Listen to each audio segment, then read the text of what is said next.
I can feel the difference.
Now, from Wichita's most listened to sports radio, 97.5 and 1240 KFH. This is Sports Daily with Jacob Albracht and Tommy Castor.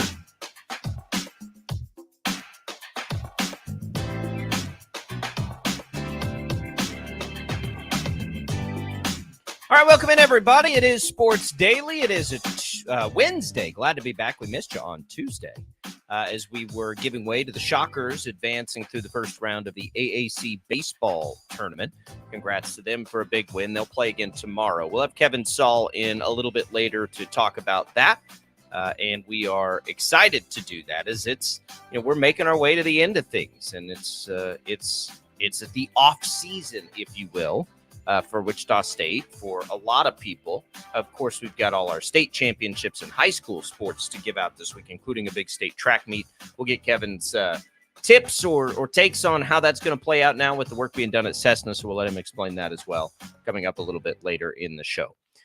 Glad to be here with you. Jacob Albracht alongside Tommy Castor. We've got a giveaway today. We'll give away a little HTO, iced tea, and coffee. We will open up that IHOP hotline for you, which is brought to you by IHOP and the new If movie-inspired menu flavors like an Unbelievable Blue soda pop to go with any of IHOP's amazing breakfast foods. We appreciate you being with us. If you're with us over the air here on KFH, maybe you're listening to us on the live stream at kfhradio.com. Maybe you're watching our video stream, which we appreciate as well. You can find that if you go to the KFH social media pages of Facebook, YouTube, or X. You can leave us comments on any of those formats, and we see those comments. Lots of ways to get in touch with the program. We appreciate you no matter how you're taking it in. Jacob Albracht here, alongside Tommy Castor. Tommy, how are you this morning? Man, I'm good. It's good to be back. I didn't know what to do with myself yesterday morning. It was, a couple of free hours not having a show. You and I were talking about it. It's very, very rare that our show gets preempted. And I know afternoon shows like Bob and Jeff later on in the day, like they might have Royals baseball, like today, right, for example, where that's going to probably preempt at least the majority, if not all of their show. It's very rare that our 9 to 11 a.m. show gets preempted, but had a couple of free hours and I just kind of like sat around and twiddled my thumbs. I didn't know what to do.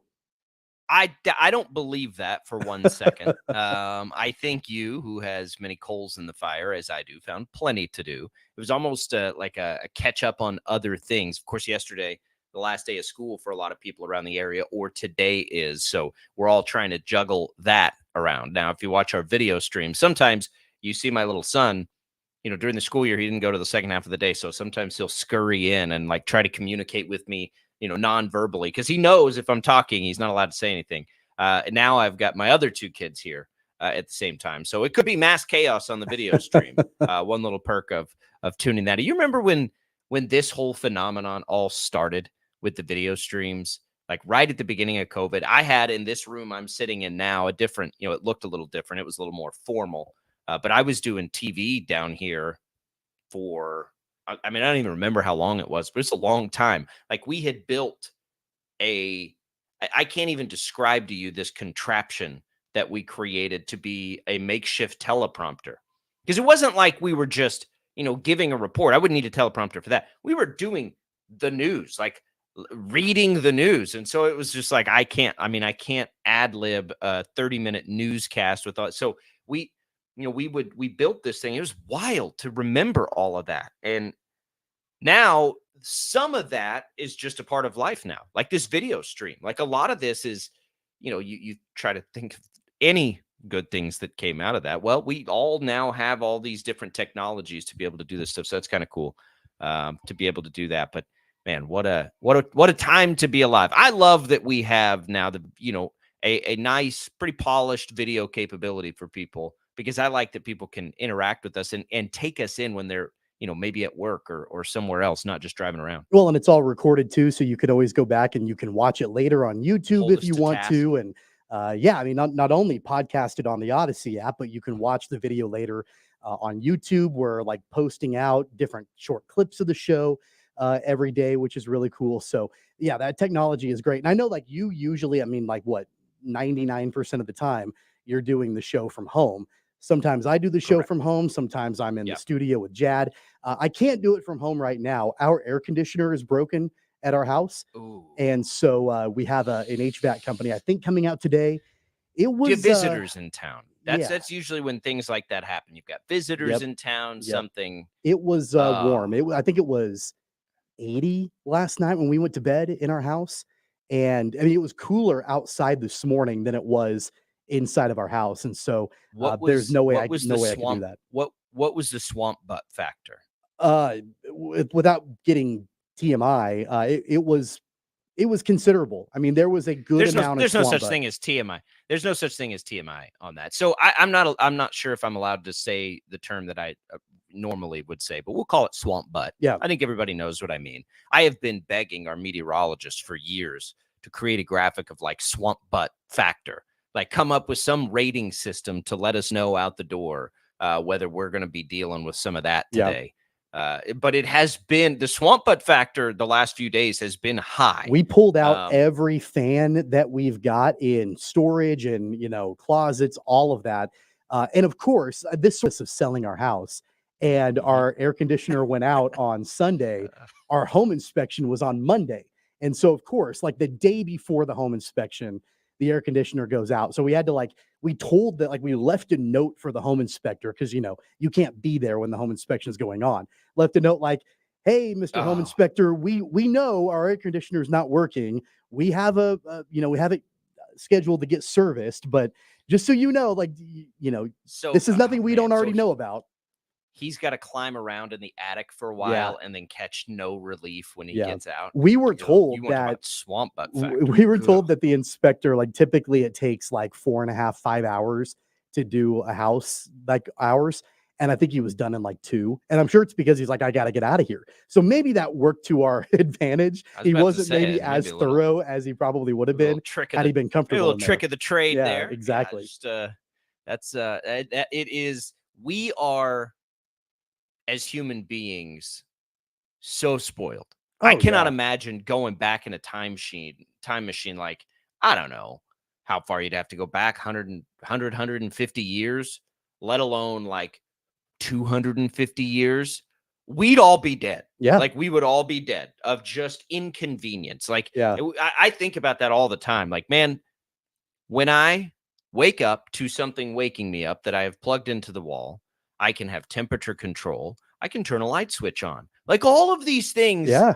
We have a refrigerator. We have a microwave. Like this stuff that we take for granted every day. I was talking to a buddy of mine about the air conditioner situation, and he was like, hey, did you try rinsing the compressor? And I'm like, do I look like somebody who knows how to rinse a compressor? I don't even know what that means. I have no idea what that means. Correct me if I'm wrong. Doesn't that just mean taking a water hose and like spraying down the... Maybe it's as simple as that, but I don't know what that means. I'm with you, by the way. I'm with you. That windstorm blew the roof off of a shed of one of our stores recently. And so, like, for me, I'm just like, man, that's like for most men, it's like, oh, let me just hop out there and I'll fix that real quick. For me, I'm like, no, this is going to be a whole thing. Like, I got to find a handyman now. Hire it there's out. No chance I'm fixing a roof. My brother and I built this. It's like one of those Rubbermaid sheds. It's not like, advanced physics or whatever. Like we got out there and it was like in July and it was hot and we were just like, whatever, that's good enough. And so I'm like, there's zero chance I'm going to go out there and be like, yeah, let me just I can just let me grab the old 9/8 fastener belt here and get into that thing. And no, I have to hire a handyman. Yeah, now. I've got the double whammy going on in my life. Number one, I don't really know how to do things very well, but I also have zero desire to learn how to do it. I just don't want to do it. No. Like, Not I would just that, rather like- pick up the phone and call somebody. Yeah. And like, I'll be the first to admit, and maybe I've even said this on this show, I'm not ashamed to admit it. My wife is the handyman in the house. Like, she is handier than I Really? am. Oh my gosh. Like, she will fix things. She will put things together. She'll take care of that. And even if she doesn't know how to do it, she's got the tenacity to figure it out. She'll watch Yeah. videos. She'll study it. I'm just like, honey, I'll call somebody if you want them to come out and take care of it. Like, I just don't have the desire to learn, nor do I know how to do it. My mom is that way, but she does not fix things the right way. She just figures out a way to use duct tape and make it work, right? And so I have some of that. Like, I can jimmy that up real quick. But my wife doesn't like that as much. Yeah. She's also not handy. So, like if we have to, I can follow instructions pretty well, right? I can't just look at something and be like, this is what I'm going to need to do here. But if there's instructions, I can generally handle it. So like YouTube videos have become awesome, right? When you're like, I have no idea how to do this. Let me just look it up real quick.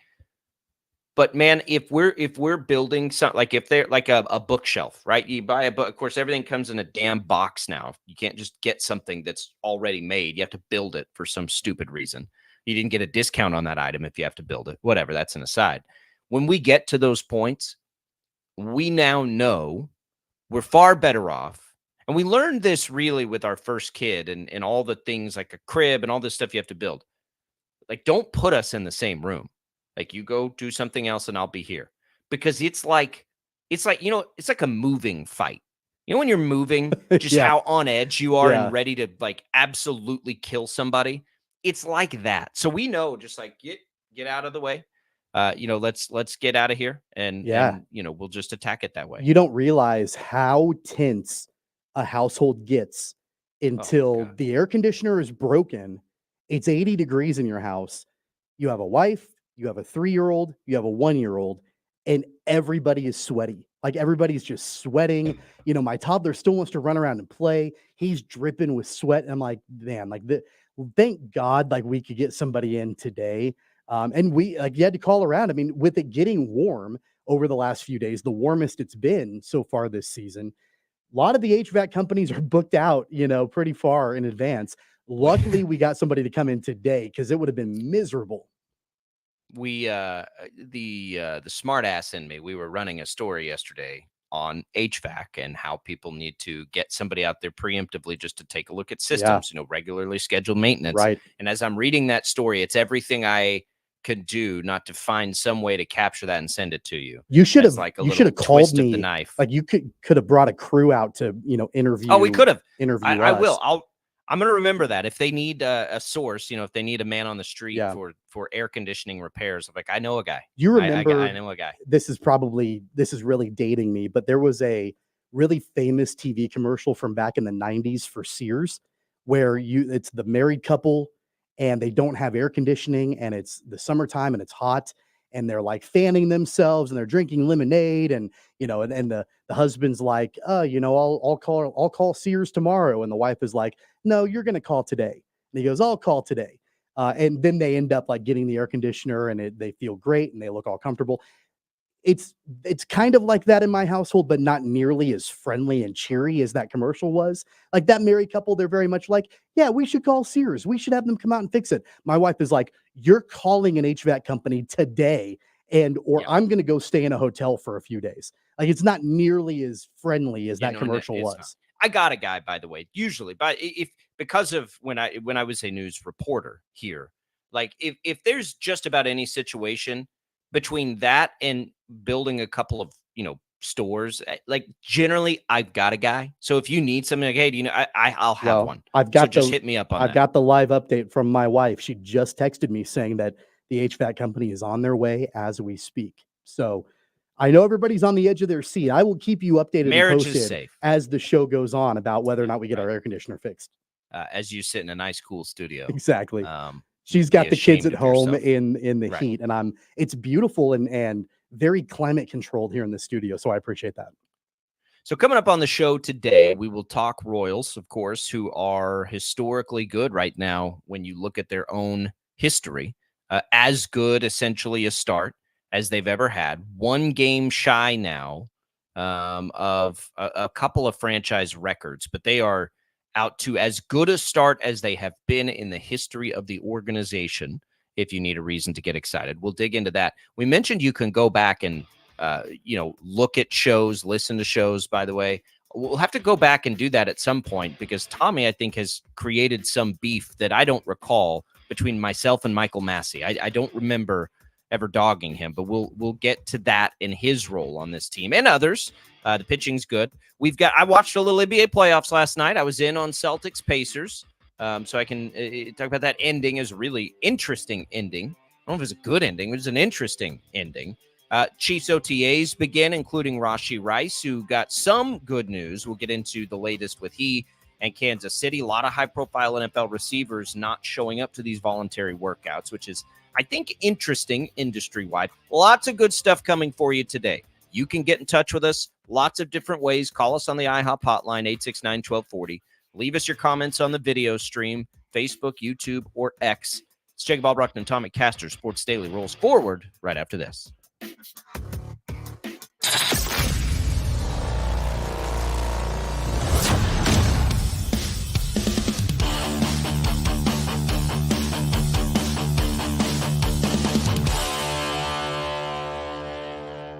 Sometimes people tell us, I don't get it, it's just tea. But let me tell you, we are so much more than just tea. With more than 25 flavors, the possibilities are endless. Come on in and try them all for free to find your favorite or get us on the go for your busy lifestyle. And don't miss happy hour every day for half-price cups of tea. So the next time someone tells you it's just tea, tell them to come by and find out why we say, drink tea, be happy.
We have more than 25 flavors. Come try them all for free.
All right, welcome back in, everybody. Sports Daily here. Jacob Albracht, Tommy Castor. Glad to be with you on this Wednesday edition. Wichita State Athletic Director Kevin Saul will join us in just a little bit to talk about a few things going on in the world of Shocker sports.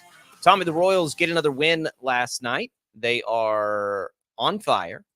They are historically good when it comes to their own historical perspective. It's as good as they've ever been. They are on a 5-game win streak. And here we go. They get a chance to make it 6, sweep 2 straight series before a day off. They get one of their co-aces on the mound against a guy who you could say is leading the American League in the Cy Young race, at least tied with one of their other Royals, by the way. But Skubal's been really good for the Tigers. But you got Reagan's on the bump, some day baseball. You'll hear it right here, by the way, on KFH. This has been awesome. And they are doing all the things that they need to be doing. Can they add more, which we talked about at length? Sure they can. But right now, I mean, they're scoring tons of runs. Scored 10 runs again yesterday. So that offense we've been worried about. Now 6 of those RBI go to Bobby Witt Jr. But, you know, it's all roses when things are going this well. And right now things are going this well. Well, in the top of the lineup, obviously, Bobby Witt Jr., 3 of 4 yesterday. Maikel Garcia, 4 for 5, 3 runs scored, 1 RBI. The bats have come alive over the last 3 or 4 games. That's what we've wanted to see from them. And what I like about all of this and the way that this has played out is that we've seen the Royals win when their pitching is really good. We've seen the Royals win when their offense is really good. They can win in multiple different ways. And that's, I think, what you look for with a team. If you're trying to analyze if they're going to be a true contender or not, is can they find ways to win in different ways? Like, can the bats come alive when the pitching maybe isn't as great? I'm not saying that the pitching hasn't been good in this series, but if the pitching isn't, you know, top level elite, can the bats come through? And then vice versa. Can you have good pitching bail you out when the bats are not really exploding the way that you would like them to? So they're finding different ways to win. It's been refreshing to watch the way that the offense has come alive. Of course, Salvi 2 for 5 yesterday. Michael Massey 1 for 4 RBI for him. Hunter Renfroe had a pretty good day, 1 for 3 with an RBI and a run scored. He did hit a home run. So that was great. And I think that the other thing that is important with this series, and especially if they can get the win today and sweep the Tigers, is all we've talked about and everybody has talked about is how good the AL Central is outside of the White Sox. And the knock on the Royals so far this season has been, well, really the team that they've played in the division has been the White Sox, and that's where they've gotten a lot of their wins. Well, now they're playing another team in the division, another team that was around 500 and a team that we felt like they weren't going to go away and they were probably going to be sneaky good at times. That's the Tigers, and they've got a chance to sweep them in this series. And I think that does tell you a lot about this Royals team. We've got to come up. So what I think we should do is, I think we've both created, we're having a little fun on social media, these fake beefs that we have. Yours of me is with Massey, mine of you is with Waka. I don't think either of us, the reality is neither of those things, but those are 2 players that have come to the forefront here. Michael Massey's been very handy for this team. He's got a little versatility. He's a piece they can use, Tommy, but a little deceptive. He's still not getting on base very much, but he's been clutch, especially over the past week. So I think what we're seeing at minimum is he's a piece they will probably roll with, right? He's not somebody they need to be looking to upgrade. Is he going to be a world beater? I don't think so, but he's had a nice season, and he's, at 26 years old, maybe he's a long-term piece, but he's clutch if nothing else, and they need that pretty badly, quite frankly. Michael Waka, same thing. Waka's been, he's really had 2 to 3 bad starts, and the rest of the time he's been fine, or he was good in his last start. I have not worried about him at all. I think he very much will be a part of what they do. I think the good news for them is he has to be less than what they hoped, probably, because Reagans and Lugo have been so good. They really don't need him to be any better than their 3rd starter, maybe even 4th starter, depending on Singer. I probably trust Waka more than Brady Singer right now. I think Singer's upside I don't even know that I'd say that. They're pretty close, but I probably trust Waka a little bit more because he's done it over his career for a longer period of time. But those are 2 guys that, we've sort of identified, again, mostly in jest, as guys we're one way or the other looking at. But I think both of those guys are pieces for the long term of this team. And they certainly expected Waka to be. I don't know if they expected Massey to be, but he has delivered. He doesn't slug a lot. He doesn't get on base a lot, but his average is high enough, and he's been clutch when they need him to be, and you'll take that, I think, down in the order. Look at the other second basemen around the league, and I would take Michael Massey over a lot of them. And he's not the best second baseman in Major League Baseball. There are some really, really good ones and big ones: Marcus Semien and Jose Altuve, Luis Arraez, Ozzy Albies. There are really good second basemen around Major League Baseball. But I'd put Michael Massey, he might crack the top 10. He might be 10th, 9th or 10th right now as far as his production is concerned. Yeah, his OPS. Across baseball? Yeah, across baseball. His OPS is not amazing. It's sub 700. He doesn't get on base a lot, like you mentioned, but the slugging is okay. In fact, his OBP is higher so far this year than it was all of last year. He's not a hit for average guy, really. Last year in 129 games, his batting average was 229, but he did hit 15 home runs and have 55 RBIs. So far this year, his batting average is higher, his OBP is higher, and his OPS is higher than it was a year ago. I would say, like, if you're looking again at other second basemen like that, for a good handful of teams across the league, second baseman, like that is kind of maybe the throwaway position, or that might be a position of weakness for a lot of teams. I don't think it is for the Royals. And you mentioned like trying to find places where the Royals can improve down the stretch. I don't think second base is one of them. I think Michael Massey should be, and I think he will be, the guy that they roll with for the rest of this season and maybe long term. You got to go way, way down. So I'm just looking at some. I'm looking at some rankings for second baseman, and I'll tell you, you've got to go way down the list across baseball to find starters with an OBP lower than Michael Massey right now. Yeah, but I will tell you that he's playing a different role, right, I think, than a lot of second basemen play in Major League Baseball, at least offensively. Yeah. His average will be quite a bit higher. Right. Let me see. And he's played fewer games, right? Than the most of the starters. He hadn't even played 100 games, at bats. He didn't even have 100 at bats yet this year. He was injured for, a period of the opening. So that doesn't, that wouldn't really affect on base percentage, but it would affect some of the others. The thing that I like about Massey and why I think he's going to be really handy for this particular team is he's not striking out hardly at all. And he's been clutch. His RBI total is pretty high. So consider he's had at least 100, probably fewer at bats than a lot of his peers.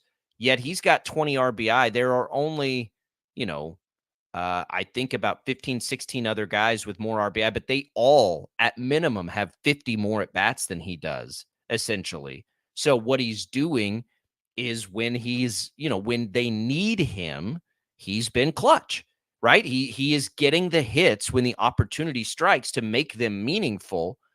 And man, I'm going to tell you, like, if you've got that down in the lineup, that's real handy, right? That is very handy to have a clutch hitter down in the lineup to be able to do that. I don't think I don't think some of the more traditional things he's going to blow us away with, but that doesn't mean that he's not going to be a really important piece for the Royals. I think he will be a really important piece. And I think he'll be, in theory, a piece they weren't counting on to a large degree. And so I love what he's done. I think he can absolutely be a piece. Is he the missing piece of the offense that we've been talking about when we're talking about the outfield? No, I don't think so. I think, the offense can be upgraded, but I do think that he is right now, with the way this lines up, to have him at the bottom of the order is a pretty good luxury. But look, I remember when he was coming off the IL and, getting back into the lineup, and I felt like he was somebody that could, not be the missing piece, but somebody that could absolutely contribute offensively. I'm not saying that you were against him. I'm not trying to throw you under the bus here because you were never against him. But it was kind of you were No. kind of ambivalent, like, nah, whatever. Like it's not that big Yeah, of a because deal. I think most people thought Frazier was going to do that, I think, and it was like, oh yeah, Massey's there. He was okay last year. But yeah, I agree. He definitely snuck up on me. Has snuck up on me. There's no question about that. Yeah. Because he's been productive. He's just been really productive. You know And you know who he could be in a different, slightly different way. They're not identical players. There are, attributes that are different between the two of them. But he could absolutely be the 2024 Royals version of Whit Merrifield. When Whit Merrifield was kind of at his prime in Kansas City, and that guy has, declined over the years. He's 35. He's playing for Philadelphia right now. His batting average is below the Mendoza line. His OPS is under 6. So I'm not talking about Whit Merrifield today, but when Whit Merrifield was kind of one of the bright spots offensively for the Royals, he was somebody that was getting on base at a fairly decent clip. He was contributing at a high level. I think Michael Massey could be kind of the Royals version of that. I think that I think that expectation is too high. Whit Merrifield. Heyo, Whit Merrifield was a 2-time All-Star. His on-base percentage was never even close to below 300. He had a year where he was, up around 367. He had a little pop.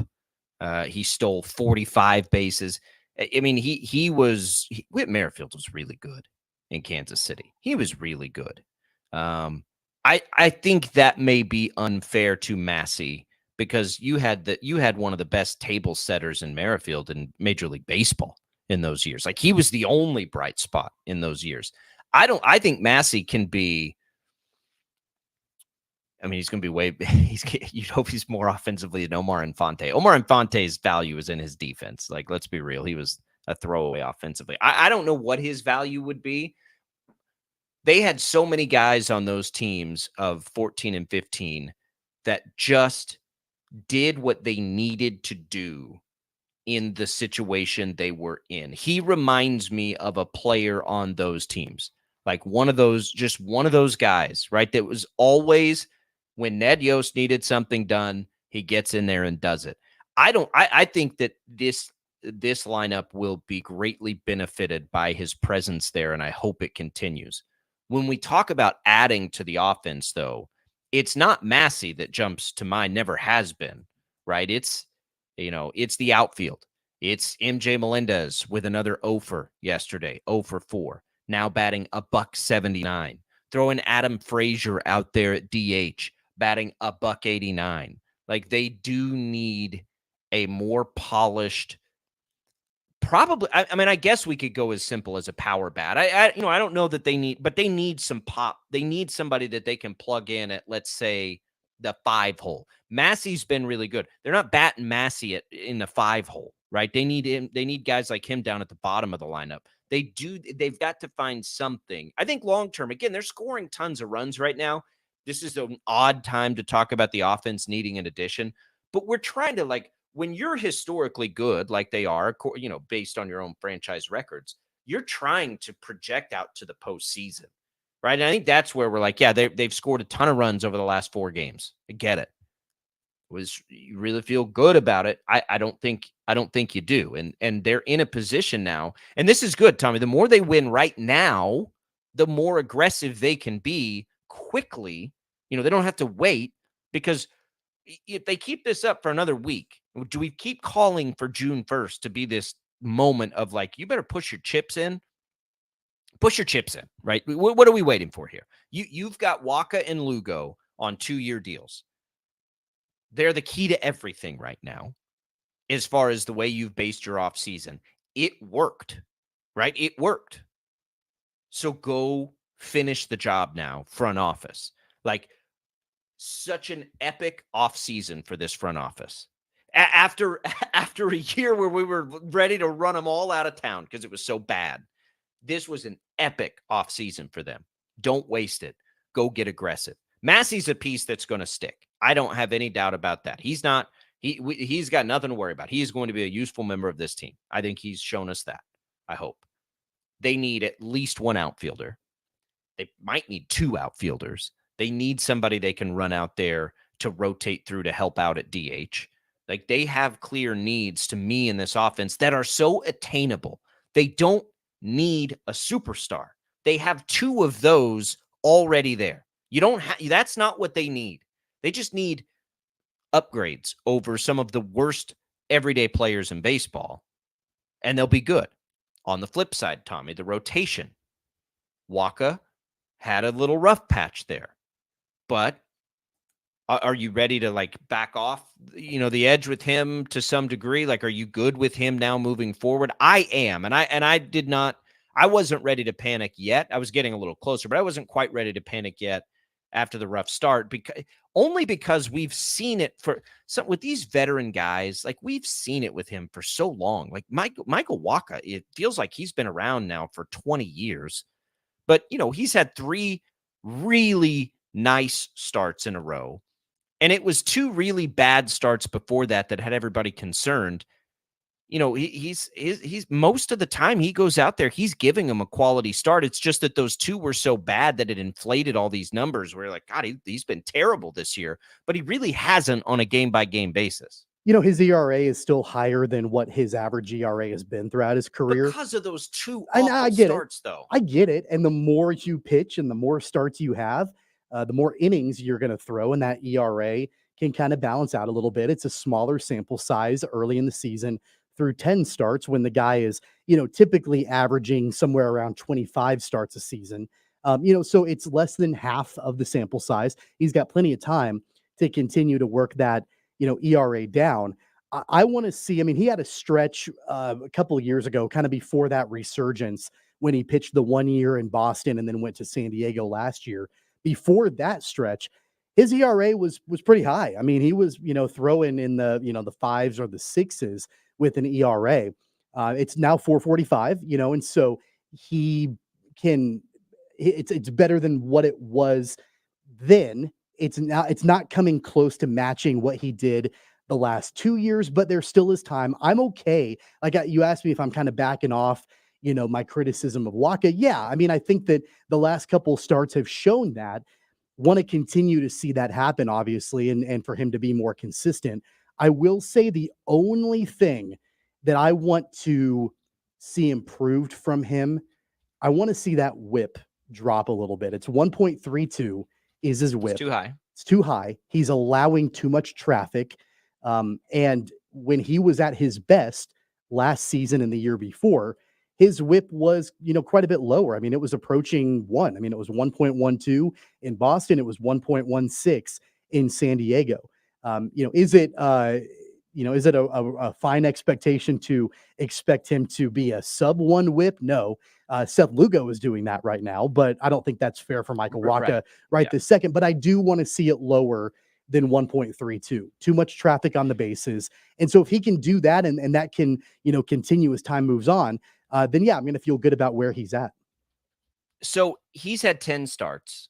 And of those 10, 5 have been quality starts, right? Which means you've gone at least 6 innings and given up 3 or fewer runs. It's sort of the, the benchmark. Now, again, keep in mind, if you pitched an entire season and gave up 3 runs in every start and pitched 6 innings in every start, your ERA would be 4.50. So eye of the beholder. But I do think I do agree with the sense of a quality start. They got you deep into the game. They gave you a chance to win. He's done that in at least half his starts. I would say that he, in those 10 starts, really has had 3 starts that you just can't have from him. So 7 out of 10 times he has given you starts that if you're telling me that's the 3rd or 4th best pitcher in your rotation, you'll absolutely take every time. 70% of the time he's doing that for you so far this year, just through 10 starts. And you can pretty much project that out to 30 starts. I think he's doing what he needs to. And by the way, I do think he'll get better. I think the ERA is going to come way down. I think he'll have fewer duds. And over a stretch of time, we'll probably see an ERA right at or just under 4. But for the middle of the rotation, again, project this out. Don't you feel pretty good about Waka going game 3 in a playoff series? Game 3. Game 4? Game 3? Game 4? I think I'd feel a lot better game 4. I mean, Alec Marsh keeps it up. He Yeah. may become your third starter. Yeah. He's been as consistent. He's the winner last night. We'll look at him, too, as we make our way through this, because he's been, I mean, he got hurt, so we kind of forgot about him. Man, Marsh has been, I mean, Tommy, Marsh has not had a start this year. He had one start this year where he gave up 4 runs, and every other start he's given up 3 or fewer. His ERA is 2.72. Yeah. Alec Marsh has been really, really been good. really He may be the third guy, Hey, right? I think it's fair to say that he might be the best 5th starter in Major League Baseball. And it's because of guys like Alec Marsh that make the Royals rotation one of the best in Major League Baseball. Exactly. Okay, so insert name here. Marsh, Waka, Singer.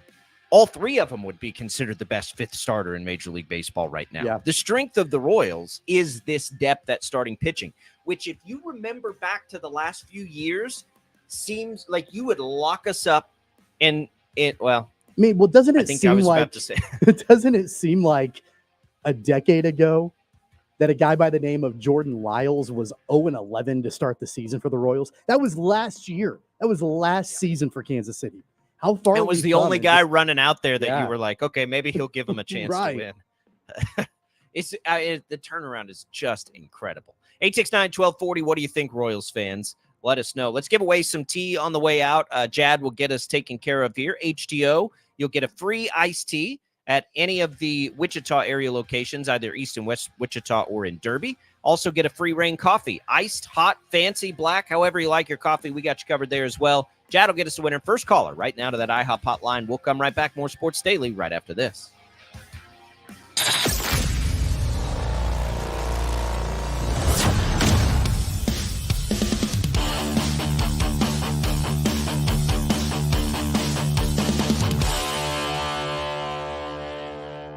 Sometimes people tell us, I don't get it, it's just tea. But let me tell you, we are so much more than just tea.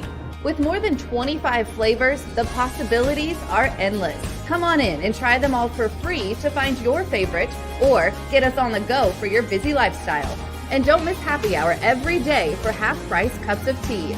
So the next time someone tells you it's just tea, tell them to come by and find out why we say drink tea, be happy.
have more than 25 flavors. Come try them all for free.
Congratulations to Christy for winning our HDO giveaway. Enjoy some tea and coffee on us there, Christy.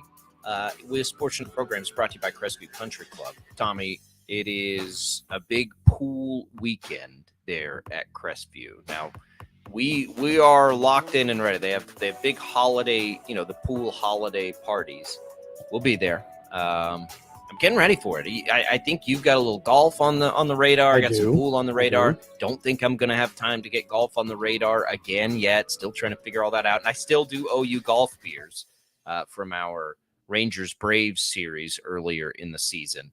But it is a good time to get out there. This is the time, right? This is when you kind of hit peak season out there, Crestview. Yeah, Memorial Day weekend, obviously the big kickoff, not just at Crestview, but everywhere to summertime. And I know you guys are going to the big Memorial Day pool party. I don't think we're going to be going to that, but I do know we're going to be going to the pool, I think, a couple of days this weekend. And that's really like one of my favorite things. And maybe I've mentioned this before, but I like being able to play golf in the morning and then meet the family at the pool after the golf round. And it's just, walk across the parking lot and, I've got my swim trunks and everything that I bring with me. And then we just spend the afternoon there hanging out. Golf? Do you golf in your swim trunks? I would probably be kicked off the course if I did that. Yeah, or at the very least, like shamed by my buddies that I'm hanging out with. So the first time I went out there, I went to the range and I went. They have a little gym on site, which is another thing I like out there. It's simple, but it gets the job done. So I went, did a little workout, and just walked out to the range in my like workout clothes and started hitting some balls. And it was like, hey. Are you supposed to be here? I'm like, what are you talking about? Do you know where you are right now? Yeah. They're like, oh, okay, cool. And this was like the first week a long time ago. And I remember they're like, we do have like some rules on what you can wear at the range. I'm like, really? At the range? Oh. And so I quickly learned, no, can't do that. But hey, it's not like, it's not stuffy in the regard where no, it was fine. It was fine. Yeah. Once I got used to it, it was fine. It was like this stuff I wear anyway. It's a shirt with a collar and some shorts or whatever, but I had no idea. There have been a lot of, hillbilly moments for me there. And I think I used to be appropriately made fun of for that. And then it's fine. Like I just put collar on my shirt. No big deal. It's like, going to church, I guess. All right. We'll come back. Kevin Saul joins us to start things off in hour number 2. We will get to the Rashee Rice news of yesterday and his role. A lot of NFL wide receiver news, by the way, not just for the Chiefs, but sort of around the league and some interesting holdouts. So we'll get into all of it. Hour number 2 coming up. Join us on our video stream. If you have to get out of your car, you can find it on Facebook, on YouTube, on X, or keep listening to us right here on KFH. Albracht and Castor. Hour number 2 next.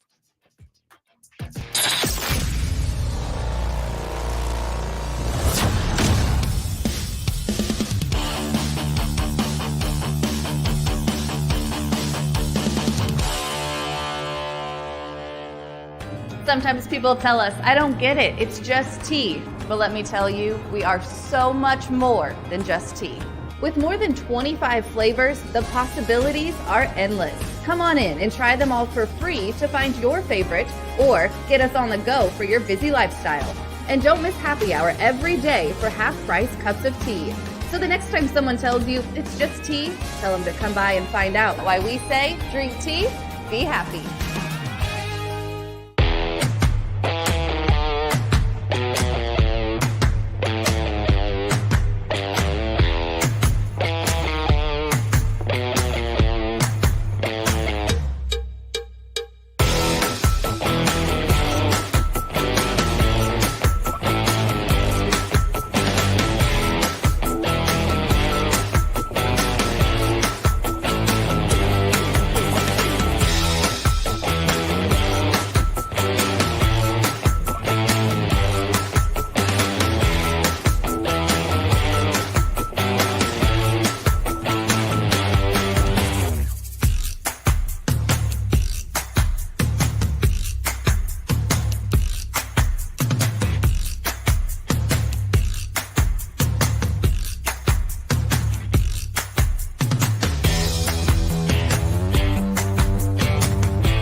We have more than 25 flavors. Come try them all for free.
Now, from Wichita's most listened to sports radio, 97.5 and 1240 KFH. This is Sports Daily with Jacob Albracht and Tommy Castor.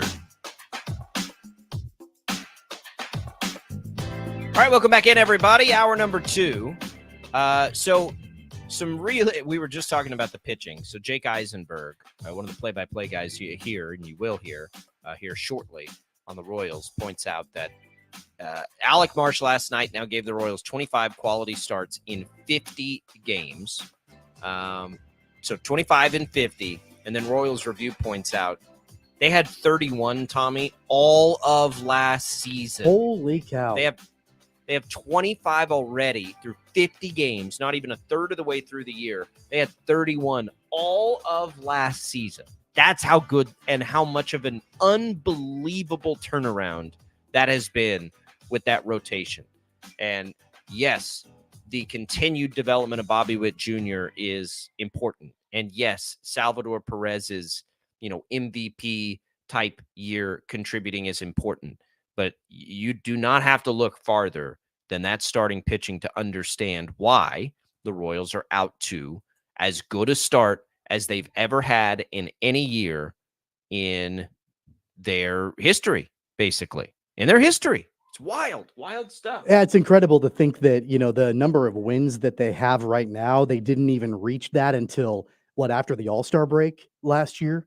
And here we are. It's, not even the end of May yet. And they're already, surpassing that. And I think every game they win, every series they win, whether or not they sweep the Tigers today, I think it's just, we're going to continue to have these conversations day in and day out about the night and day difference. And I think that that's really what makes this so remarkable is how bad they were a year ago. And not even last year, but even in years past. To just like the switch was flipped and here they are winning baseball games at a clip that we haven't seen in a long time. A lot of years you can kind of start to see the signs with teams and they start to improve and they get a little better one year and a little better the next year. This has been just a night and day difference from Kansas City. And I think that's what makes it, so interesting to talk about day in and day out. What does your gut tell you? Because my gut tells me this ride is going to go through the season. My gut tells me this is all real. The things that you can't predict aside, certainly this is all real. If they have relative good health, that this will play. I anticipate they'll be aggressive in making a couple additions. I anticipate the fan base is going to get re-energized throughout the summer in all of this. And it's fun.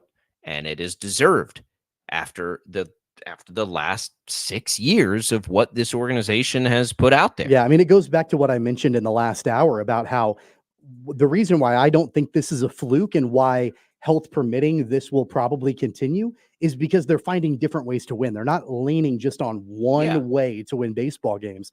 I was concerned that that's the way that it would be, where, they were going to have to only rely on their deep starting pitching and the bats were maybe going to do just enough to get them victories. But the last 3 or 4 games, the bats have come alive. It shows me they can do that. You brought up a good point in the last segment that I hadn't thought about because I've been focused on what are they going to do at the trade deadline? How are they going to improve their team down the stretch? Well, you brought up, do they even need to wait until the trade deadline? Or could they look at making a deal sooner rather than later? I actually think I hadn't even thought about that. That might be a good strategy to take because at that point, it's not like you're competing with all the other teams that are buyers at that point. You're not really going back and forth. You're literally getting out ahead of it. And maybe you can get a better deal on somebody in June than you might be able to at the end of July. If you're the front office and you project out that this is real, and I think that they do, then why would you not want the most possible games you can get out of any players you could acquire? We can explore that as we make our way through. We are connected now with Wichita State Athletic Director Kevin Saul. I appreciate Kevin Saul being here. Busy time. You got the Shockers in the postseason. You've also got state track coming there at Cessna Stadium this year, which looks a little bit different. Hey, Kevin, thanks for jumping on Sports Daily with us for a few minutes. Hey, good morning, guys. Thanks for having us on. Appreciate it.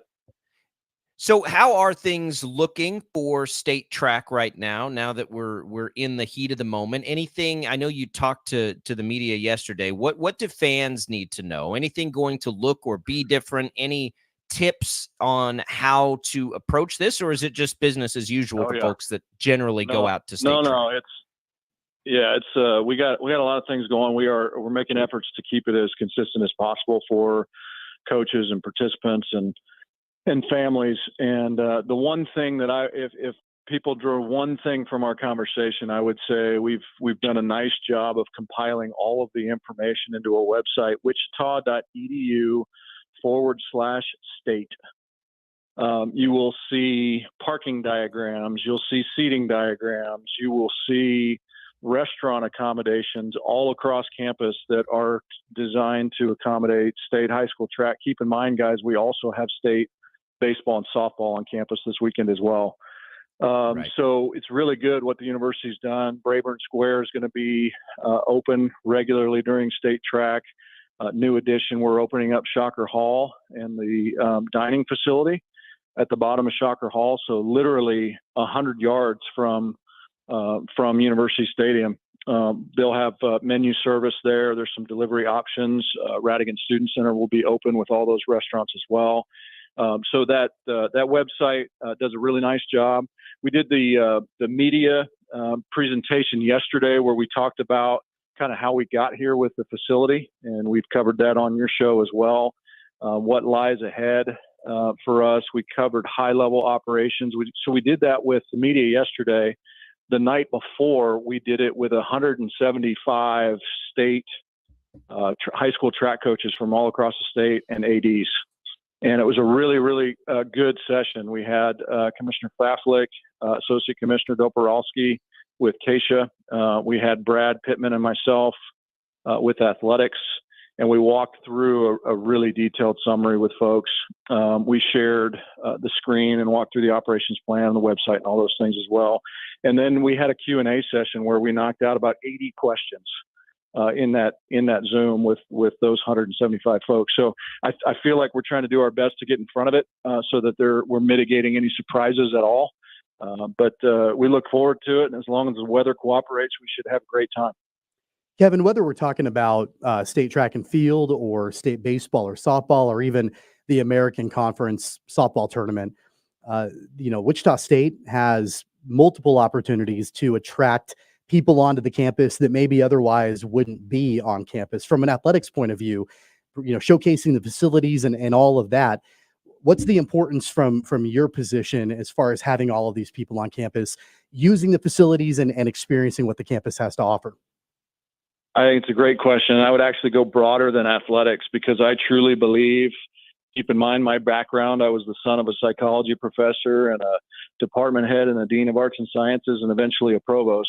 I truly believe that athletics is here to serve the educational mission of the institution. And so part of that is recruitment and enrollment campus-wide. And so when you think about these weekends, it's an opportunity to literally get this weekend, we'll have 25,000+ people on campus for a couple of days. It's a huge economic impact for our community. It equates out to about $7 million in economic impact, $6 million from outside of Sedgwick County, $1 million churned within Sedgwick County on a 2-day event. So really important for us there. But for us, we would envision, and our goal, it's a bold goal, but our goal is that if you're going to compete for state championships in the state of Kansas, we want you to do that in Wichita. So we get University Stadium done. We'd like to get some football, high school football here. Obviously, we want to host football games of the week. We want to host soccer games of the week on campus. We did the education day that you guys remember. We talked about that with women's basketball. We had 3,000 eighth graders from USD 259 that went through a full campus tour, culminated with a women's basketball game, and they did lunch here. We do all those things for a reason because we want to educate young people about what's after high school, and we want them to see that Wichita State is a great option for that. So we'll continue to be very, very aggressive, but it's also a recruiting tool for our coaches and our programs to have the best high school athletes in the state here on Friday and Saturday is a great advantage for our track coaches. If we can work our way into basketball and football and doing all those things as well, it's be helpful for everybody. Well, I mean, we know, soccer, football become key focus after state track gets through. Catch us up on Cessna and the renovation. Once you guys get through this week, were you able to find the bid that you needed to get the project rolling after this week and into those next phases as far as the Cessna renovation? Yeah, so great question. And we walked through this with the track coaches and ADs and the media yesterday just a little bit. But last December, we had opened up bids for the initial model that we tried was a basic design bid build model. And we got one respondent to that. And there was about a $1.7 million rush fee based on the timeline. There was no competition at the construction manager or the subcontractor level. So the sub packages within the bid were exorbitantly high. It was not a financially responsible bid to accept. So while disappointing, and that set us back a little bit from a timeline standpoint, we said, okay, we got to take a different approach. Let's look at a construction manager at risk model, which basically says, okay, we're going to get competition at a construction manager level, right? We're going to put that out for bid. We'll do interviews, the whole process. And then that construction manager is responsible for creating competition at the 30 plus subcontractor bid package level, right? Whether it's site work, railings, concrete, sod work, gates, masonry, all those different packages. A good construction manager will have 3 or 4 bids for each one of those, and it drives the price down of each one. So it drives that price down. And so we had 5 construction managers that went through the process. Crossland Construction was awarded the bid. They have been working with our design team the last 6 or 8 weeks to finalize designs for when we truly break ground after State High School Track 24. And they will, as soon as we let out the bid packages, they will have done all their pre-work so that they understand that we're going to have 3, 4, 5 subcontractors bid on each package. Kevin, I mentioned in my last question about the American Conference softball tournament at Wilkins. Obviously, that wrapped up just a few days ago. Really exciting tournament overall. And of course, the Shockers made it all the way to the championship game. And I know you spoke a little bit about having all these different people on campus, the different programs represented, coming and playing at Wilkins and, being a part of that tournament. But from a competitive point of view, talk a little bit about Christy Breadbinner and, the team and the way that they showed that grit to make it all the way to the championship game and the conference tournament. Well, Christy and her staff, they have been through the fires and the trials. And I think what's important for all of us to understand is, as impatient as we are for success, on the baseball diamond or on the basketball court, men's and women's, it does take time. And so Christy and her staff have built something really special over the last dozen years. And really the last 3 years, as we've enhanced that facility, the goal has been to put us in a position where we could host the American Athletic Conference Softball Championship. So from that perspective, it was somewhat of a culmination of a lot of work and investment, about $2.2 million, $2.5 million in the facility in terms of lights, batting cages, dugout, synthetic surface on the field. And so for us, the goal was, hey, let's have the league walk away thinking to themselves, why would we go anywhere else? Because after this year, it will go to a competitive bid process within our league peers. And that's exactly what happened. As we talked to league folks as they were leaving the facility on Saturday, they were incredibly appreciative. Shocker Nation was awesome. We had multiple sellouts, a really, really cool environment, a great experience for the young women that came. And so we hope to be very competitive for that. And I think, Christy had a young group, particularly on the mound. And I think you may have seen late that we started to run out of some options on the mound and, in the circle. And ran into a Charlotte team that really had some size and speed and did a nice job. I think the American Athletic Conference Championship has gotten better in softball with the addition of those 6 teams. So it allows us to create kind of a new competitive pathway and elevate our program in that way. But I have zero concerns in Coach Breadbinner and her staff's ability to put forth a really competitive softball program. Well, I mean, you bring in when she brings in the basically player of the year in the conference. That's a pretty good sign for the offseason. So Shocker baseball, real quick, Kevin. Win yesterday, nice win. Favors was good as usual. We look forward to his remaining starts before he's probably drafted here pretty quick. East Carolina, though, now looms tomorrow at noon, and they have been a juggernaut. Shockers didn't get one against them, but in that regular season series, if I recall, they were pretty competitive games for the most part. So, you've got a chance here to go knock off the top dogs in an afternoon game against East Carolina Thursday. Yeah, and East Carolina, was in that April stretch, if I'm recalling correctly, guys. We had a pretty tough April. I think it was like 4-11 or 4-12 in April. So we really struggled with some very, very firm midweeks there. That I think paid the price a little bit for us on weekends, and they were close. Jacob, to your point, I think you probably could point to one bad half inning in each one of those games where you gave up a crooked number that ultimately was the difference in the game. And so I feel like we've fought our way through that, and the guys have been playing a whole lot better. I think it's let me make sure I get it right, guys. I think it's 7 of the last 8 or 8 of the last 9. So clearly playing some of their best baseball of the year right now. They're in a hot, warm environment, so everybody's loose. It looks like the energy's really, really good. They did a nice job yesterday against UAB. So from my perspective, and I spoke with Coach Green last night, it's just an awesome opportunity to go up against one of the best teams in the country and see what you got. I don't know that you could script it up any better. And so we look forward to tomorrow at noon, and we'll see what happens. Kevin, I know it's been a big deal for Wichita State and a major priority of yours, but yesterday you all released that student athletes at Wichita State recorded the second highest spring semester cumulative grade point average in school history. Like I mentioned, a huge priority for you. So as you're moving forward and as this year wraps up the academic school year for the Shockers, talk a little bit about that importance and what that means to you and the entire athletic department at Wichita State. Tommy, I really appreciate you asking that question, because at the end of the day, this is where I'll put my hat on as a son of a professor and a department head and a dean and all the rest as well. I still believe, despite all the noise that's going on in college athletics right now, I still believe that what hasn't changed is we're providing young people an opportunity to compete in a sport that they love and connecting them to education and degrees, right? So we're 50% first-generation college students at Wichita State. These are young people that are doing something that has never been done before in their family's history and likely could not be done without the athletics and or institutional academic aid that's provided to them at Wichita State. So we have a very motivated student athlete. When you take those two data points and then you start talking about the fact that we've had 2 consecutive 3.4 GPAs, and you guys will pause here for just a minute. I don't know if you read the release, but there's 8 decimal points on that GPA for a very intentional reason. I think it was like a 3.39971561, whatever it was.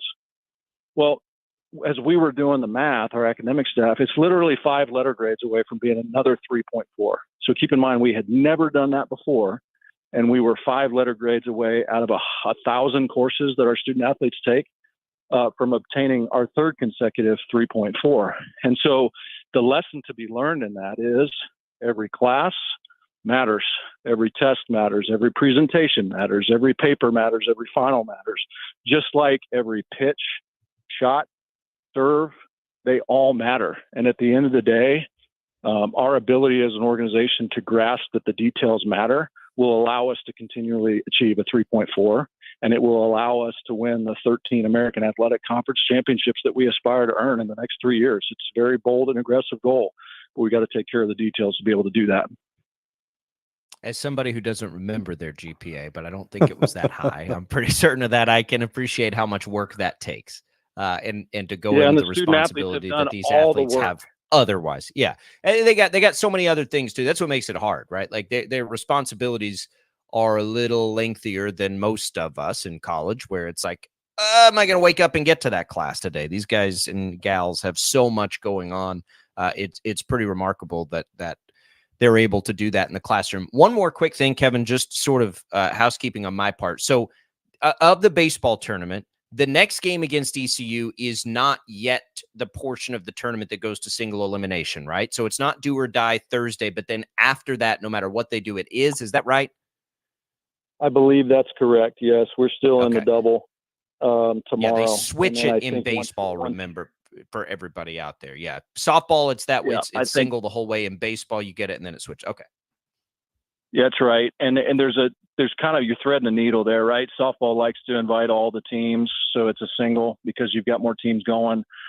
Baseball had 2 teams that were not invited, so you can afford to do a little bit of double in the deal. And you're seeing leagues across the country that do this hybrid. Some play 4 games on that first day, and it's single on that first day, and then you enter into a double until you get into the semis. So it's just it's a unique deal from league to league.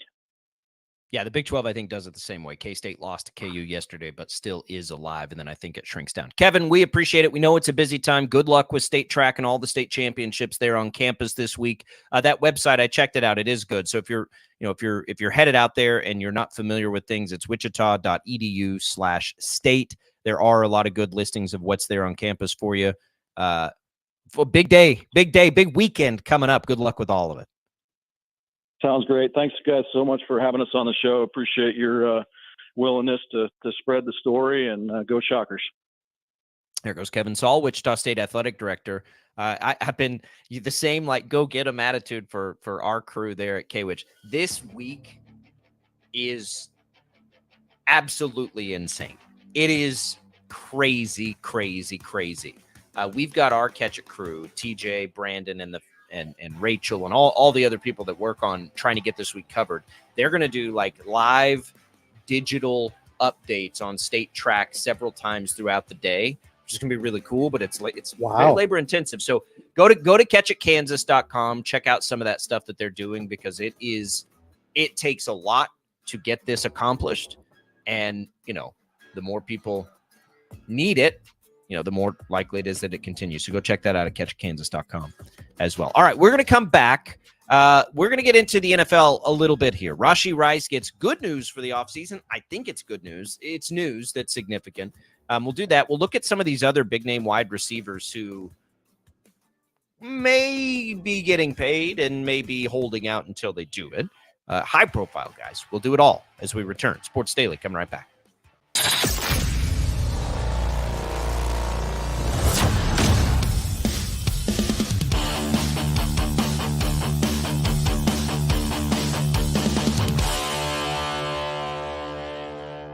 Sometimes people tell us, I don't get it, it's just tea. But let me tell you, we are so much more than just tea.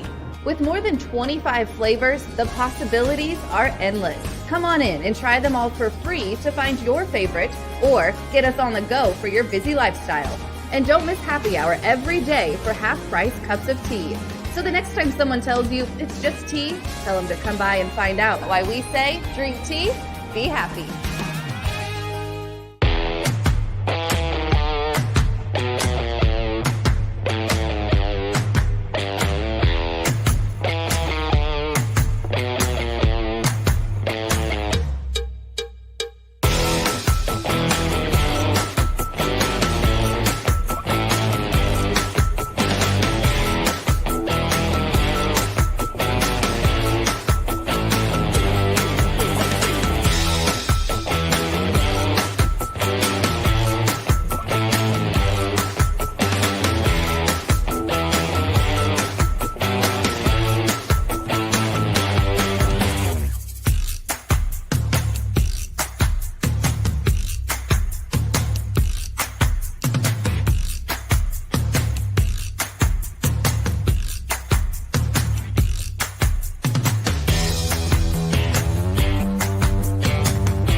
have more than 25 flavors. Come try them all for free.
All right, welcome back in, everybody. Sports Daily. Our appreciation to Kevin Saul for hopping on ahead of a busy week there on campus. All the state high school athletic championships being played out there at Wichita State.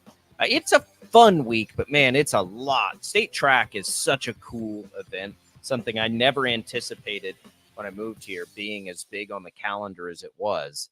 And I moved my first summer here. It was right after state track.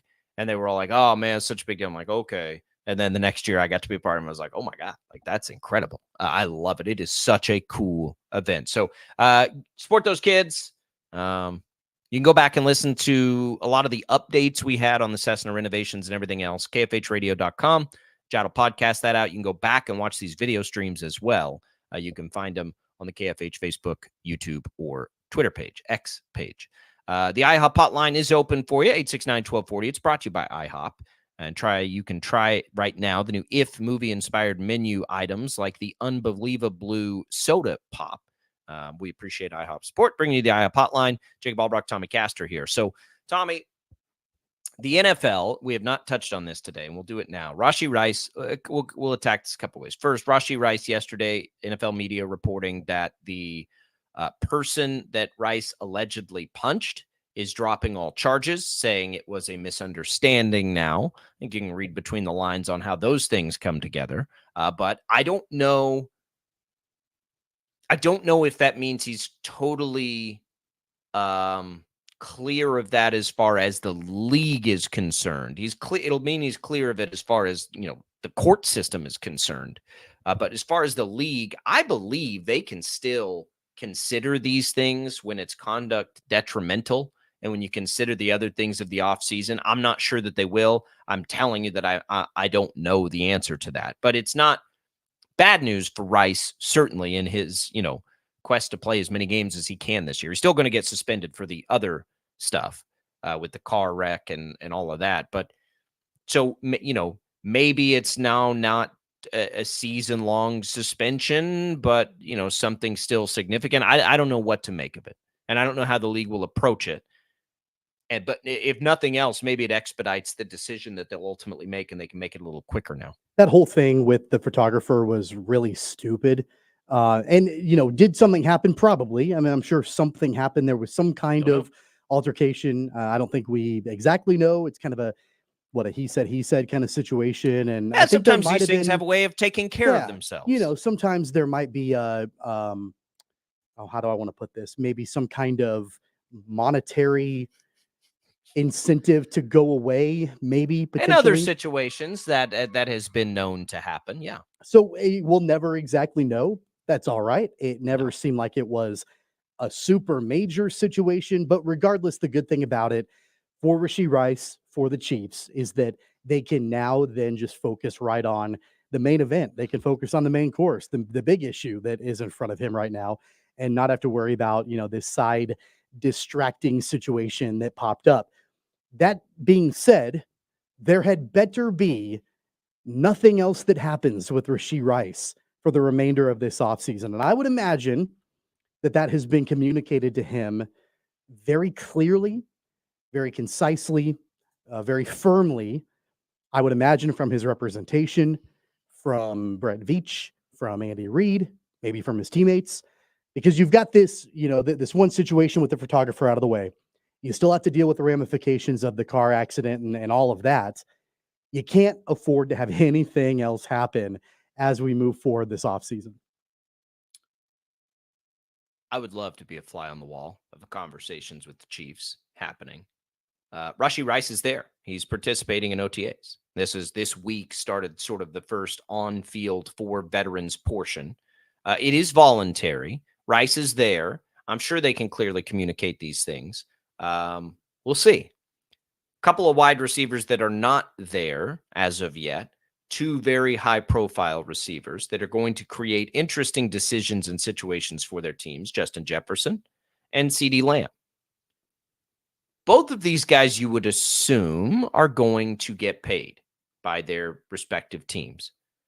I don't know. So I was having this discussion with Brandon Zinner, who's a big Vikings fan, yesterday. I think Justin Jefferson's final option on his rookie deal is worth, I think it's like $19 million. We'll call it 20.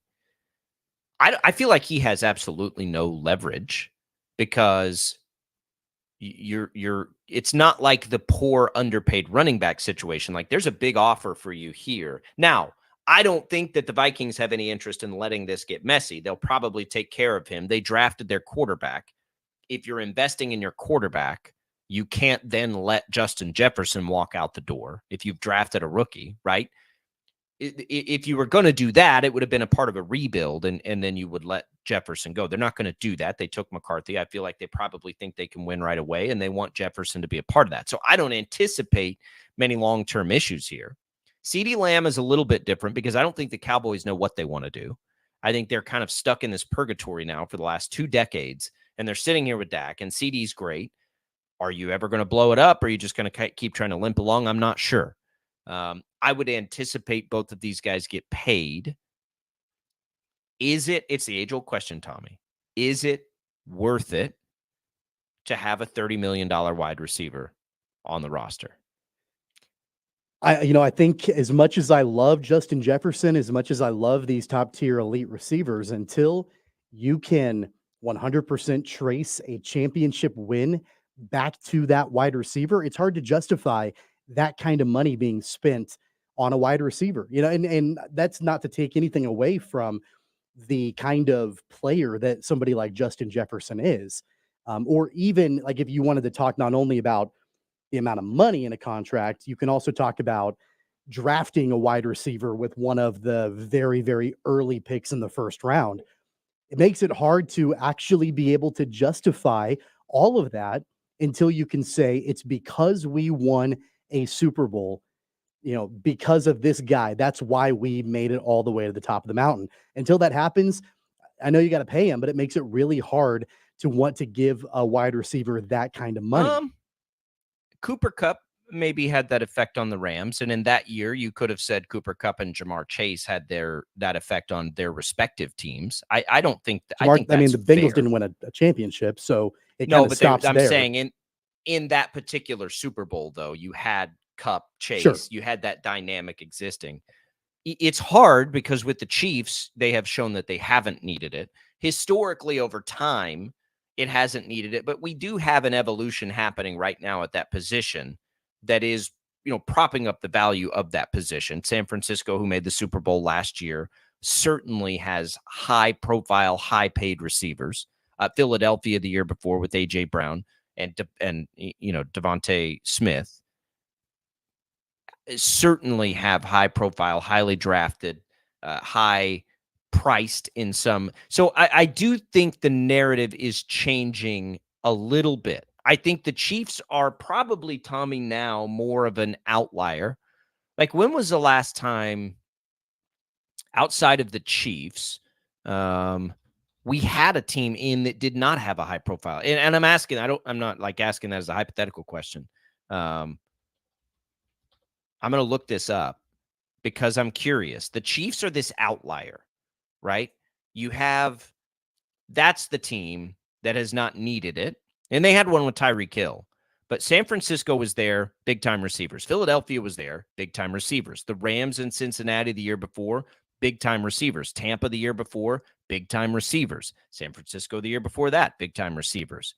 You go back to New England and the Rams, maybe that's the last time in 2019. We've seen, wide receivers not being a big part of it. And even the year before that, when the Eagles got their win, you could probably say the same thing. So we're really looking at 5 years now. 5 years, basically. But look, my point is not that a wide receiver cannot be a key contributor to a championship. I mean, there are countless examples of that. You mentioned Cooper Kupp and some of these other teams. Like, I think of Mike Evans with Tampa Bay, when they won. Right, yeah. Like, they're there. The thing about paying like a Justin Jefferson $30 million, you're paying him based on his talent and what he could do, not what he has done. Okay. So like I would be not with Jefferson. Jefferson's already the best receiver. I'm not talking about from a talent perspective. I'm talking about, Justin Jefferson. Like, let's say the Vikings had won a Super Bowl and Justin Jefferson was a key contributor to that throughout that stretch. Okay, pay him $30 million because he led you to a championship and he could do it again. Like, it's not that the talent is 100% there, but it's unproven that wide receiver can win you a championship. Cooper Kupp did it. So pay him $30 million. Mike Evans did it. Pay him $30 million. Like, that's kind of where, that's my point. Not that they're not talented enough to earn that money, but I feel like it's different with a wide receiver than it would be for a quarterback. You almost have to like prove it, that you can win them a championship before you cash in. The Chiefs are the outlier here. But if we're being honest and fair, the Chiefs have had that alpha receiver. It's been Travis Kelce, right? So that's why Kelce has been criminally underpaid, because he is an alpha receiver as much as he is a tight end. And so I think, and listen, I did not used to believe in paying wide receivers at all, but I do think we are seeing a shift now. And I'm, again, 5 years. Not earlier than that, even though the Chiefs had Tyreek Hill, obviously, and Kelce that first Super Bowl. And the 49ers in their run, they've had Debo, right? Debo's one of the top guys. He's one of the top paid guys. A.J. Brown, one of the top paid guys for Philadelphia. They paid him before they got there. Rams, Cincy, those were both young guys who hadn't yet reached that level of payment. Mike Evans, I think, had by 2021. I think he already had started his big deal. But we're looking at a trend now, because the NFL is a league of trends. We know that, right? And while I want to sit here and say, yeah, Patrick Mahomes is the outlier, he doesn't need any good receivers, he's had the greatest tight end of all time on his team every year. So it's not like he's just running out there with scrubs. He has had the greatest tight end ever, sitting there with him. So even looking at Mahomes, it's probably unfair to just say, oh, he can do it with anybody, because he's had Kelce. And so I do think that shift is happening, where when you're looking at your team, you just have to think about it this way. Let's think about the two examples here, Vikings, Cowboys, of these two higher profile guys right now. Is there any world in the next 2 to 3 years that the Vikings win a Super Bowl without Justin Jefferson? Can you imagine that world? No. I would say no. No. Is there any world where the Cowboys could win a Super Bowl without CeeDee Lamb. I think that's an even more no, but because I think their path to the Super Bowl is a little rockier than what the Vikings is. So I do think ultimately when you're doling out these big contracts like this, you almost have to think of it that way if you're a competitive team. And I think when you do, it's a pretty easy decision. So you're for both crossing the your Vikings and the fingers. Cowboys. You're crossing your fingers that that will but be you're crossing your enough with to anything lead except you. with anything except quarterback. You're always crossing your fingers. Let's go back a year to Chris Jones. Ask that same question about Chris Jones. Could you imagine the Chiefs winning a Super Bowl without Chris Jones? The answer is absolutely you can. That's why if you go back a year in time right now to this point where I brought up the curiosity of him not showing up for voluntary workouts and like, why is he doing that? And everyone's like, it's voluntary, it's fine. And ultimately it's to a holdout, is because I'm sitting there looking at that thinking, man, he doesn't have any leverage here. He's already on a big deal. The Chiefs do not have to have him. One of my favorite players of all time, one of the most impactful defensive players in the league, in my opinion. The answer to that question for the Chiefs was, no, they don't have to have him to win a Super Bowl. Would they like to have him? Absolutely they would. Do they have to have him? No. They answered the same question with Tyreek Hill. Each team is a little bit different. When you're talking about the Vikings specifically, could you imagine them winning a Super Bowl without Justin Jefferson? The answer is no. I mean, you can't. And it's probably the same with the Cowboys. And it's not even the talent from Jefferson. I mean, he's an incredibly talented wide receiver. He's the most talented. He's one of one. I think he's one of one in the league. It's not necessarily because of him. It's because of who else is on the team. You have to look at it. You have to have that in context. Part of the reason why I think that the Vikings will probably go ahead and pay him and move forward is because I'm not sure that they would be fully confident or nearly confident at all in their wide receivers outside of him that remain on the roster. They have good ones too. Addison and Hawkinson, they're good. They have Jordan Addison. Okay. TJ Hawkinson is a great tight end. They don't have KJ Osborne anymore. You know, they don't. I think that maybe they did upgrade with, running back going from Alexander Madison to Aaron Jones this year. But really, from a wide receiver perspective, it's Addison or bust. Look, if it were the trying to think of a good example of a team that is still good at quarterback, but we don't imagine any scenario where they could, let's say the Cardinals had this same situation facing them with Justin Jefferson. The answer to would you give Jefferson the big deal might be no. Now they may try to protect Kyler Murray, so maybe that's not even the best example. Let's call it who is a team that is competitive? I can't. I think the answer is very clear if you talk about a non-competitive team. Like, let's say you're the who doesn't. Let's say you're the Broncos, right? You're the Broncos. You're not solved at then now they just drafted a quarterback. I'm trying to think of a good example. Basically, a team that's not going to win a Super Bowl in the next couple of years. I don't think you make I don't think you make that move. I think you would have traded him like Tennessee did with A.J. Brown. I think that's the move to make because you know that this will be one of the most expensive players on the field. But for a receiver to be the most impactful, you have to have the right situation. I think the Vikings do have that situation. I think the Cowboys, for all intents and purposes, do. But it's not the right decision for every team, right? The Chiefs let Tyreek Hill go. Could the Dolphins let Tyreek Hill go right now if they want a chance to win a Super Bowl? Absolutely not. They have to have him. The Vikings and the Cowboys have to have these guys. They have to if they want to have a chance to win a Super Bowl. So I think both of those guys are going to get their payday. I mean, Minnesota, you cannot look at your fans with a straight face and be like, yeah, we let Justin Jefferson get into a contract dispute. That can't happen if you're them. Could maybe if you were other teams, but not them. We'll watch those, though. Those could get very interesting because I also don't think either one of those guys have a ton of leverage either. So if it does get into a staring contest, who blinks first could get interesting. Don't think it'll happen, but if it does, it'll be a fun one to watch. 869-1240. IHOP hotline is open. Mornings at KFH. We enjoy a great cup of coffee from Prairie Fire Coffee. Appreciate their support of the show, of the network here and all our Odyssey family. We'll come back. More Sports Daily with Albracht and Castor right after this.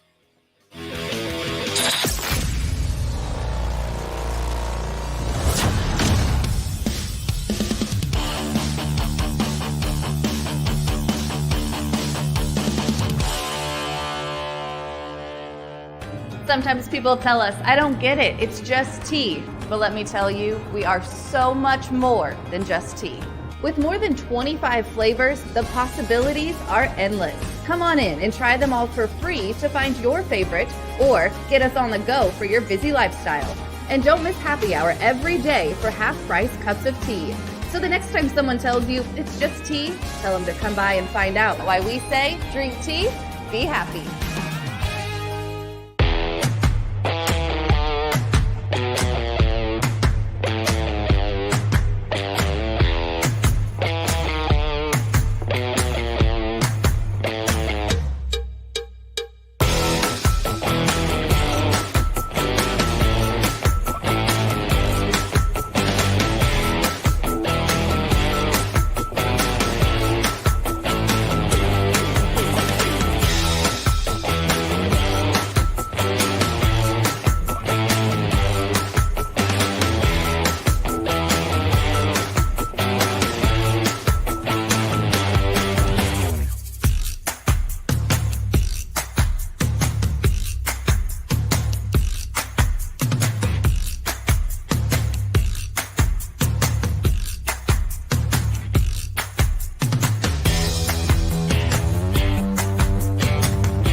We have more than 25 flavors. Come try them all for free.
Quick update, K-State baseball. So remember, they lost to KU yesterday. They are up right now on West Virginia, 7-3 in an elimination game. So the Cat's alive. KU plays tomorrow. Wichita State plays tomorrow. Talking a little postseason baseball. Jacob Albracht, Tommy Castor here with you. Castor in studio.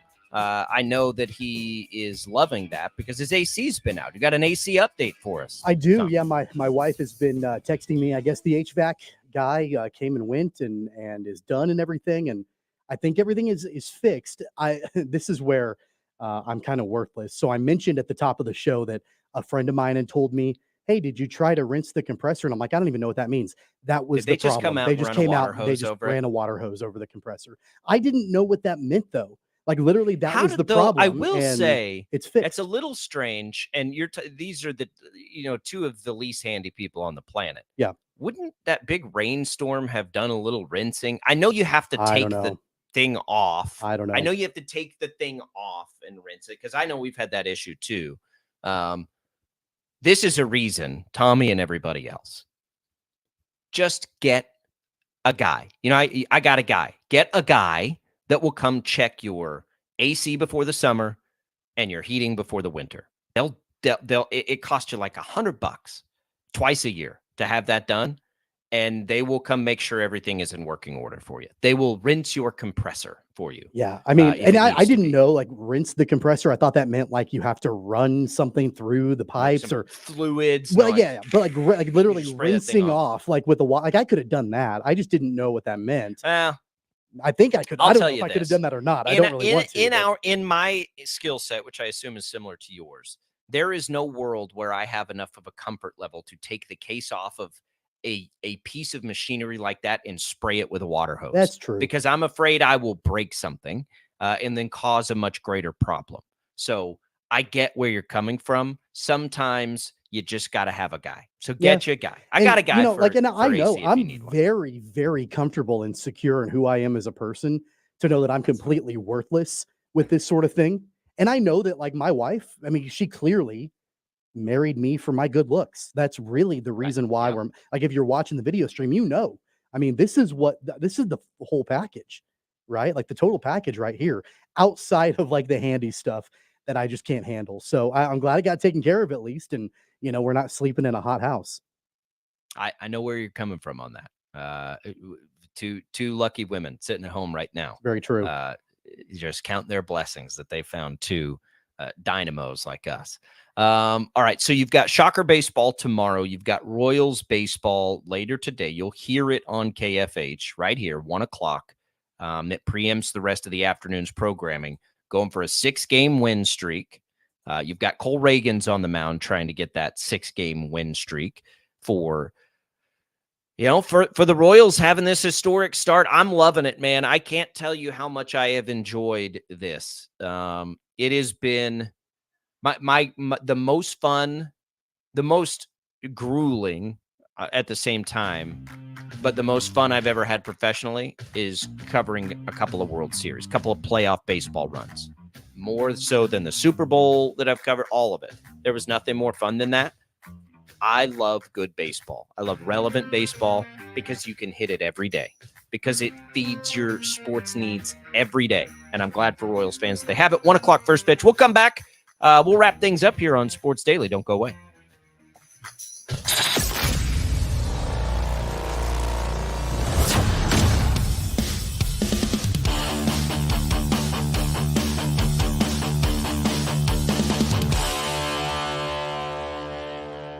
Sometimes people tell us, I don't get it, it's just tea. But let me tell you, we are so much more than just tea. With more than 25 flavors, the possibilities are endless. Come on in and try them all for free to find your favorite or get us on the go for your busy lifestyle. And don't miss happy hour every day for half-price cups of tea. So the next time someone tells you it's just tea, tell them to come by and find out why we say drink tea, be happy.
We have more than 25 flavors. Come try them all for free.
All right, that's it for us. Again, Royals baseball, 1 o'clock. Cole Reagan's trying to get it done. Thanks for being here with us, everybody. Congratulations to Christy for winning our HTO today.